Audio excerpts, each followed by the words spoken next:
हॉटेलमधील महिला कर्मचाऱ्याचे अंघोळ करतानाचे फोटो काढून व्हायरल करण्याची धमकी. महिलेचे फोटो व्हायरल करण्याची धमकी देत महिलेवर हॉटेल मालकाचा लैंगिक अत्याचार. महिलेच्या तक्रारीवरून हॉटेल मालकावर गुन्हा दाखल. आरोपी मालक अटकेत.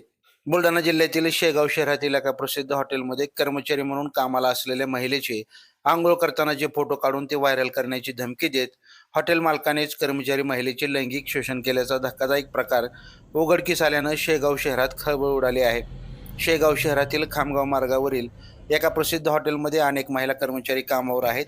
हॉटेलमधील एका महिला कर्मचाऱ्याचे या हॉटेल मालकाने चोरून आंघोळ करतानाचे फोटो व व्हिडिओ काढले व ते व्हायरल करण्याची धमकी पीडित महिलेला देत तिच्यावर लैंगिक अत्याचार केला. शिवाय जातीवाचक शिव्याही दिल्या. या प्रकरणी पीडित महिलेच्या तक्रारीवरून शेगाव पोलिसांनी तात्काळ हॉटेल मालक ज्ञानेश्वर लिप्ते यांच्या विरुद्ध लैंगिक अत्याचार, विनयभंग व अॅट्रॉसिटी अंतर्गत गुन्हा दाखल करून आरोपीला अटक केली आहे. या घटनेमुळे शेगाव शहरात खळबळ उडाली असून संतप्त प्रतिक्रिया उमटत आहेत. याबाबत शेगाव शहर पोलीस स्टेशनचे पोलीस निरीक्षक निमिष म्हेत्रे काय म्हणालेत पाहूयात. लाईव्ह महाराष्ट्र झोन न्यूजसाठी शिलवंत इंगळे. ताज्या अपडेटसाठी लाईव्ह महाराष्ट्र झोन न्यूजच्या यूट्यूब चॅनलला सबस्क्राईब करा, तसेच बेल आयकॉनवरती क्लिक करा. पोलीस स्टेशन शेगाव शहर येथे दिनांक 12/5/2026 रोजी फिर्यादीवरून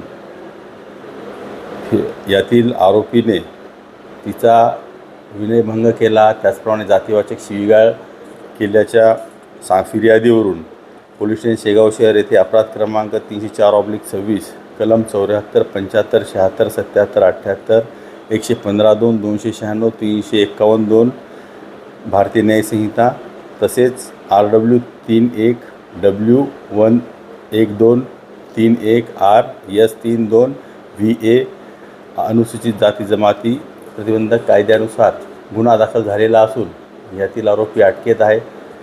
त्याला पुढील कायदेशीर कार्यवाही करण्याकामी न्यायालयात हजर केलेला आहे आणि यात पुढील तपास माननीय ADPO साहेब प्रदीप पाटील साहेब करीत आहेत.